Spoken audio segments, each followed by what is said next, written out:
Well, hello.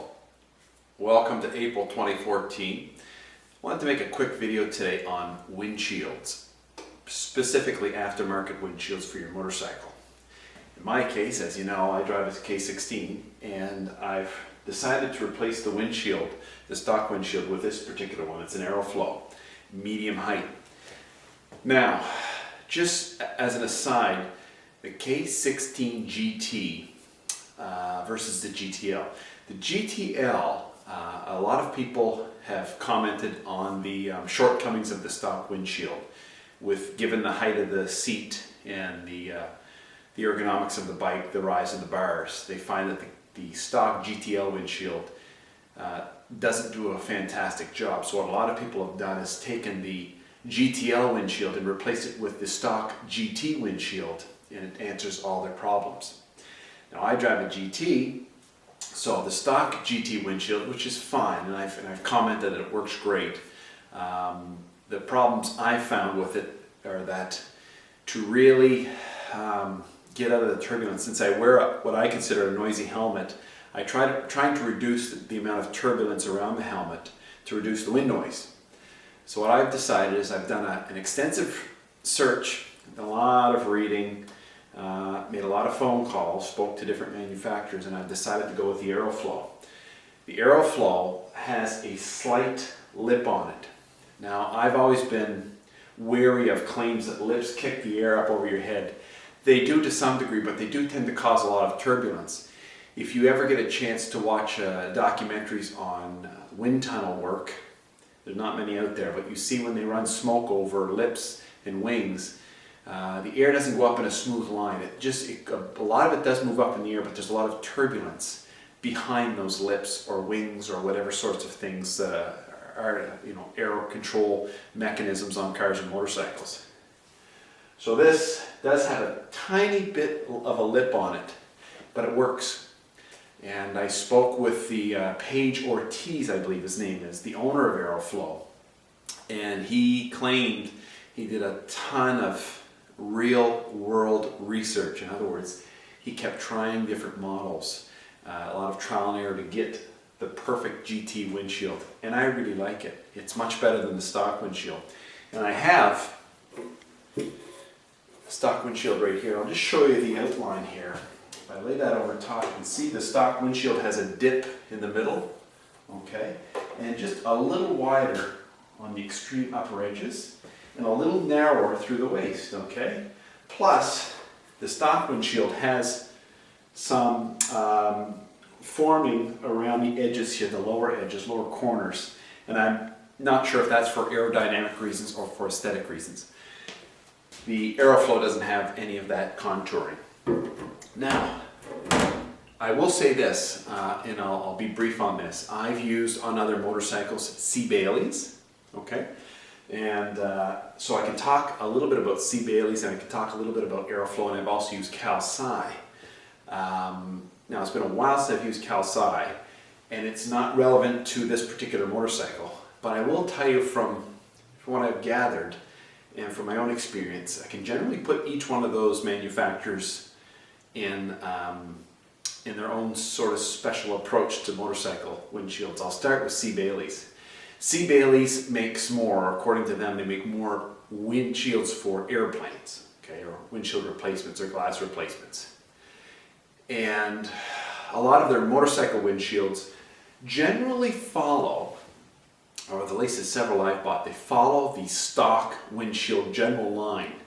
And what C. Bailey's likes to do is they'll either take a normal stock cut of a windshield or OEM cut and extend it, make theirs similar cut, similar shape, maybe a little taller or maybe a little wider, okay? They tend to, or the ones I've seen, they tend to move away from any sort of airfoiling or air modification. They just want to broaden or heighten the protection you get from your windshield, okay? Good philosophy, and it works with a lot of bikes. However, anytime you broaden or heighten a windshield, you increase the negative pressure behind that surface, okay? And it takes more energy to plow through the air, okay, at a given height, okay? C. Bailey's also makes shorter and narrower versions of stock cuts or stock profiles. And they make a good product. They tend to, the 3 I've ordered from them in the past on other motorcycles were always custom made.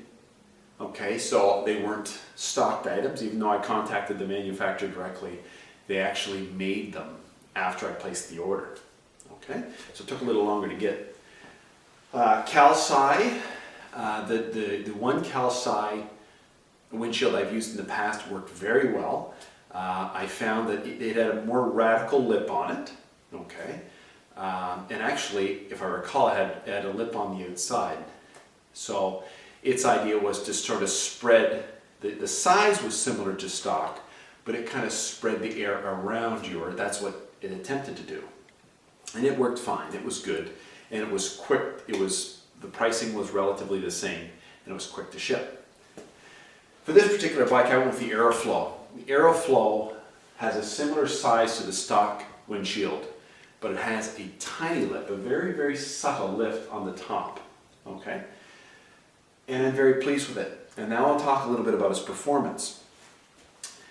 And I'll compare it to the stock windshield. First of all, for the stock windshield, if you were driving along with the shield in its lowest position, and for me I'm 6 feet roughly, I would get a lot of wind blast in my face, turbulent wind blast, so noisy wind blast at highway speeds. So we're talking 70 miles an hour, 110 kilometers an hour, thereabouts. Okay? So if I had earplugs in, I could reduce that noise and I could drive. If it was a hot day, for example, I could drive with that windshield down and be fine. Now, fortunately, with the K16, I have 2 air wings on the side to actually pull air in to cool me down. So I could actually drive with the windshield up a little bit and still get that cooling effect, which is how I ended up driving. I would put the windshield up 2/3 to all the way up, depending on how fast I was going and how cold it was, okay, to try to get out of the wind blast and also to stay warm. Now, it's the stock windshield. No negative pressure behind it, or very, very little. There was a touch, actually. There was a touch of negative pressure, but nothing dramatic. And if I put it all the way down, there was absolutely no negative pressure. And that worked well. However, considering I want to perhaps get a little more wind in my face or drive without looking through the windshield but get that protection, I decided to go with the Aeroflow. And I did a lot of research and reading, as I mentioned earlier.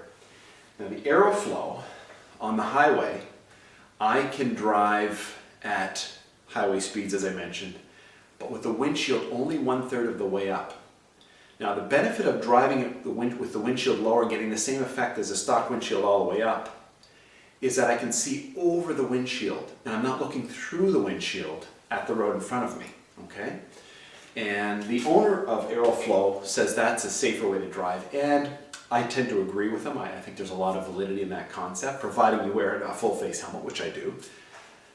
So with the windshield only 1/3 of the way up, I get the wind going up over my head and just the tiniest bit of turbulence touching the top of my helmet. If I put the Aeroflow all the way up, there's zero turbulence around my helmet. Zero turbulence whatsoever. And no appreciable increase in back pressure. In other words, it feels the same as a stock windshield all the way up. So very, very pleased. The downside of a lip like this is that it distorts the view if you were to look through this top 3 to 4 inches, and it's very difficult to see straight on, but you can see its slight view. I would say we're probably 1/8 of an inch kick, or 1/4 of an inch at the absolute most. But that kick distorts the material that it's made of, and in turn distorts light coming through it. So when you look through that kick, you can see, distortion in front of you. And we're talking 18 to 20 feet in front of you. But I look well beyond that when I'm on the highway, and that's fine. All the way down, the turbulence is the same as the stock all the way down, okay? So I was surprised because I'm always wary about kicks. I call them kicks or lifts or foiling. I'm always wary about that because I do, from my past experience, on the Calci, for example, I noticed a lot more turbulence with those kinds of modifications to a design. This one doesn't have any increased turbulence over the stock, so I'm very pleased. The pricing for these they're all within the same ballpark. I think C. Bailey's might be the least expensive, but you can check online and see what the pricing comparison is between those 3.